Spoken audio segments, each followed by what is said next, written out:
Seorang ya? Oke, kita langsung menuju ke Pak Saud dulu. Pak Saud, tadi ada pertanyaan saya yang belum terjawab, Pak. Kalau tadi kan Pak Saud menyampaikan bahwa kenapa kemudian ini tidak bisa menunggu sampai hari H pencoblosan karena nanti para penyidik yang sudah mengetahui kasus hukum ini bisa terkena pelanggaran kode etik. Tapi untuk pengaruhnya terhadap pembuktian itu apa, Pak? Kalau menunggulah sampai nanti di hari H pencoblosan 4 hari.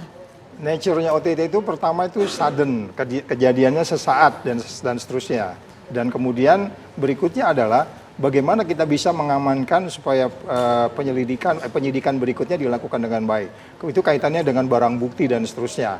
Ya, jadi sekali lagi ini yang menuntut kita sebenarnya bisa saja tidak dilakukan. Kan ada orang bilang apa sih OTT itu, bahkan orang berdefinisi antara operasi dengan kegiatan. Kan itu kan orang artinya nature-nya itu yang perlu dipahami bahwa ada sesuatu kejadian yang seketika di depan penegak hukum dia harus bertindak. Nah, itu filosofinya sebenarnya di situ aja.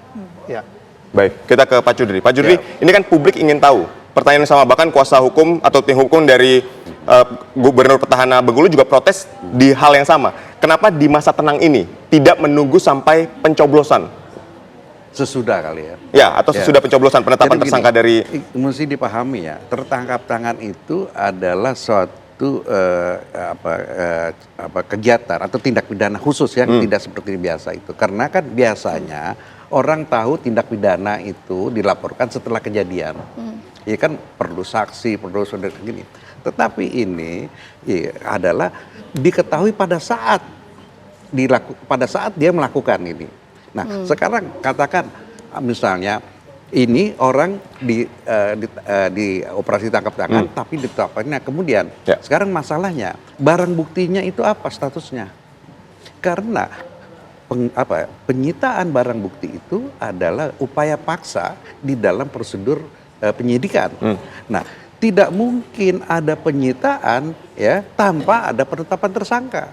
Karena harus penetapan tersangka dulu, baru boleh ada upaya paksa.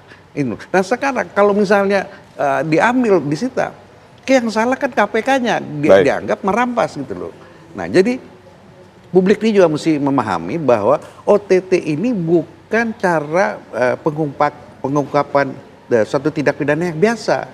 Yang salah satunya apa luar biasa, nggak perlu ada penetapan tersangka, nggak perlu yang seperti saya katakan, nggak perlu ada saksi, nggak perlu ada alat bukti, langsung pakai ini. Nah sekali lagi, kalau ini tidak ditindak, ya kan, itu kehilangan momentum. Satu, kedua kemungkinannya petugasnya itu bisa dibilang mengabaikan. Jangan-jangan ada main apa tidak sama ininya. Justru misalnya kalau ini dong, tunggulah, nanti dibilang lo ada apa loh, ya kan gitu. Jadi saya kira. Nah, operasi tangkap tangan ini yang dilakukan ini tidak ada hubungannya dengan politik gitu loh. Sekali lagi bahwa mereka melakukan itu bukan di-trigger oleh KPK, itu kan mereka lakukan sendiri gitu loh. Jadi menurut saya ini kan tidak ada politisasi gitu loh. Nah, dan mesti dipahami bahwa prosedur pilkada itu terus nggak menghambat, bukan yang gubernur ini nggak boleh, dia terus boleh dipilih. Ya kan, tidak menghambat kegiatan pilkada gitu loh. Oke, kita menuju ke Pak Saud. Kok tadi kan disampaikan Pak Saud, sebetulnya ini banyak juga kok kasus seperti ini, bahkan di daerah-daerah pun juga kemudian punya potensi yang banyak. Analisis kita begitu. Analisisnya begitu. Berdasarkan masukan masyarakat juga. Nah, kalau gitu Pak, berarti dalam pengungkapan penyidik ini akan mengeluarkan kasus yang mana dulu? Gimana dong kalau kayak gitu? Nah, itu kalau semuanya punya kesempatan yang sama. Itu yang disebutnya, makanya kita harus mengakui resource di KPK itu sangat-sangat terbatas. Kalau itu cukup, jangan-jangan mereka melakukan. I've been there, saya di sana cukup lama. Kita paham untuk mengerahkan itu aja. Orang di pusat yang terus memantau, terus orang yang bergerak di daerah, orang yang ngurus transportasi, apalagi kalau sampai di daerah kayak begitu, gak gampang itu lah. Resource-nya cukup banyak. Jadi kalau kita katakan, kalau gitu favoritism dong, pilih-pilih kasus. Yang paling yang mendekati yang paling matang. Nggak kita juga ngambil risiko yang masih jauh. Umpamanya gitu komunikasinya putus-putus, atau dia selalu pindah-pindah, ganti HP lagi ini. Mereka pinter loh yang sekarang itu, bukan hanya ganti nomor, ganti HP sekalian. Nah itu tingkat kesulitannya menurut saya. Oke, jadi potensi pilih-pilih kasus itu ada? Kelengkapannya. Jadi kalau kelengkapannya seperti apa, ya mereka harus prioritaskan itu. Nah kelengkapan itu kan tergantung dari komunikasi mereka kan. tergantung pola interaksi mereka, tergantung juga equipmentnya di KPK. Saya nggak ngerti sekarang mereka bisa menyadap WA nggak? Kemarin kan disebutnya WA juga di pembicaraan diambil. Bisa jadi itu setelah disita HP-nya baru dilihat pembicaraannya. Jadi istilahnya yang saya sebut sebagai menghindari favoritism atau framing favoritism itu adalah dengan kelengkapannya. Karena memang nggak gampang, OTT itu nggak gampang. Anda harus yakin betul bahwa itu bakal terjadi dan itu orangnya. Karena mereka pakai komunikasi, kadang-kadang uang dibilang ganti busi, ya kan? Baik. Itu kita harus jabarkan dulu ganti busi itu apa gitu. Ya, secara singkat seperti apa sih proses OTT itu dari mulai mendapatkan aduan secara singkat supaya masyarakat mendapatkan gambaran? Pertama memang kan itu diawali selalu oleh pengaduan masyarakat. Kita nggak pernah karena nggak suka kepada seseorang kemudian kita ikut-ikutin, tanyain orangnya orang lain, bapak itu ngapain aja, tanyain pegawai, kamu benar nggak pernah diproses, nggak pernah kejadian begitu. Itu selalu diawali dengan pengaduan masyarakat. Tinggal ada yang lengkap, ada yang enggak. Ya kan? Ada yang mengalami persis, ya dia memang diajak ngomong, kamu kan itu ada pembicaraan kemarin tuh, kamu terima, kalau enggak kamu nggak naik pangkat, kalau enggak kamu, kalau saya nggak terpilih kamu. Nah itu komunikasinya kapan itu? Ya kan? Baik. Apakah itu komunikasi lewat sadapan atau pengaduan dan seterusnya? Dan itu tergantung dari kecerdikan dari si pelaku-pelaku yang jahat ini. Kadang-kadang mereka pakai sandi, ya kan? Kamu jadi nggak sekolah. Nah, bisa jadi arti nggak sekolah itu nggak jadi sekolah, kamu nggak naik pangkat, atau kamu nggak dipromosi. Nah, itu kecerdasan penyidik untuk membaca kode-kode itu. Itu ada buku yang disusun itu mengenai komunikasi-komunikasi gitu. Artinya lawan politik juga bisa melaporkan dan mengadukan itu? Yes. Makanya Anda hati-hati kalau Anda mau jadi politikal yang sehat, Anda harus mampu menunjukkan bahwa Anda politikal yang cerdas dan berintegritas. Itu kita selalu pakai kata itu. Jadi nggak hanya cerdas saja, tapi juga berintegritas gitu. Berintegritas kalau nggak tidak cerdas, Anda ya digulung juga dengan persaingan yang seperti di Indonesia ini. Kita tahu cara berpolitik, saya bilang kita dapat angka 25. Kan orang asing yang menilai itu. Jadi ini dalam sebenarnya. Ya. Oke, baik. Kita ke Pak Kudri. Pak Kudri, kalau dengan status hukum sebagai tersangka ini, apakah kemudian menggugurkan status yang bersangkutan sebagai calon gubernur di pilkada atau gimana? Tadi saya katakan nggak ada, kan saya sudah sampaikan. Nggak mengganggu proses ini, nggak mengganggu, dia jalan aja terus.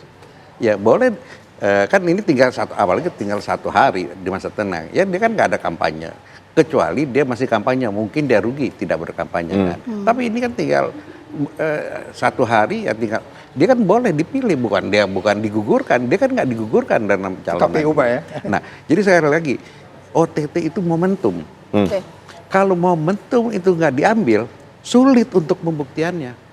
Ya, ngumpulin barang bukti, uangnya susah lagi, lakukan saksi, susah lagi itu. Nah, tapi begini juga, khusus untuk kali ini, ya, ini kasus ini akan menjadi penting karena kan KPK yang baru, ini kan kalau misalnya akan yang datang, ini kan pasti KPK yang baru.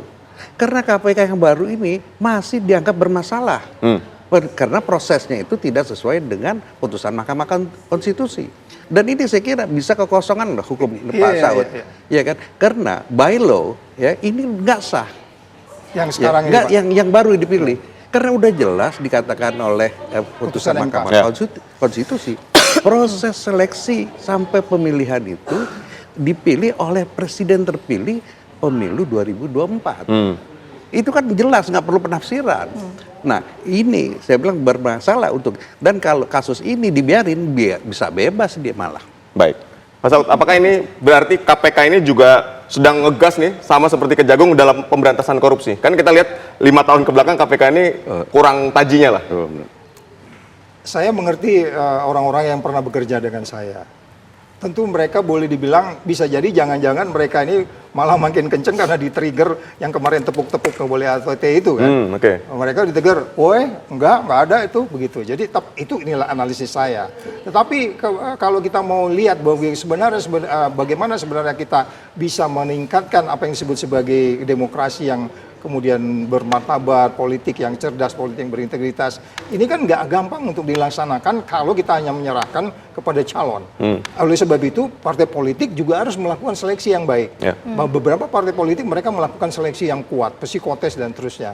Tapi at the end, ketika kemudian biaya ini sangat mahal, kan sudah terbiasa bahwa kita seleksi harus memberi sesuatu kepada rakyat. Padahal peraturan di Undang-Undang Pemilihan Umum itu udah jelas memberi janji aja nggak boleh Pak Kudri ya. Memberi janji aja nggak boleh, tapi kita tetap kan memberi yang lain-lain dan seterusnya. Jadi ini mungkin ke depan mau nggak kita sih memperbaiki ini supaya ini orang-orang yang mau jadi gubernur ini bukan orang-orang jelek, bro. Ini orang-orang yang punya passion, pingin membangun Ya, daerahnya. putra terbaik bangsa lah. Yes dong, itu udah pasti. Dia berseleksi di partainya, tapi kan rusak begitu aja. Sebenarnya ini tanggung jawab kita semua, gitu. Oke, baik, nanti kita sama-sama kawal kasus ini, bagaimana proses pembuktiannya Ya, saya dalam kira proses tapi penyidikan. mungkin, Sekali lagi, terakhir tadi gini ya singkat saja ya Pak ya, karena Oh, durasi iya. kita Ya, terbatas. silakan, Silakan. Ya ini kan apa namanya dalam masalah yang sangat kritis sekali kayak begini ya. Dan saya kira ini justru jangan-jangan semua orang ya beranggapan yang seperti Pak Saud katakan semua melakukan yang sama. Oke. Iya kan? Cuman ini dia kan resourcesnya nggak punya, tenaganya nggak punya. Makanya saya bilang aparat hukum yang lain ngapain dulu? Ya kan aparat Oke. hukum yang penegakan korupsi kan bukan KPK Ya, aja. ya. Ya kan, ini asumsinya semua karena ini adalah proses yang berbiaya mahal gitu loh. Ya. Ya Oke. kan, mau serangan fajar, mau perangan malam, mau ini gitu loh. Ya kan, nah ini saya bilang ini jangan-jangan ini adalah fenomena gunung es gitu loh. Iya. Oke. Ya. Oke, baik. Sekali lagi terima kasih banyak kita sama-sama mengawal kasus ini. Terima kasih untuk Pak Kudri dan juga Pak Saud atas waktunya sudah bergabung bersama kami. Sehat selalu semuanya.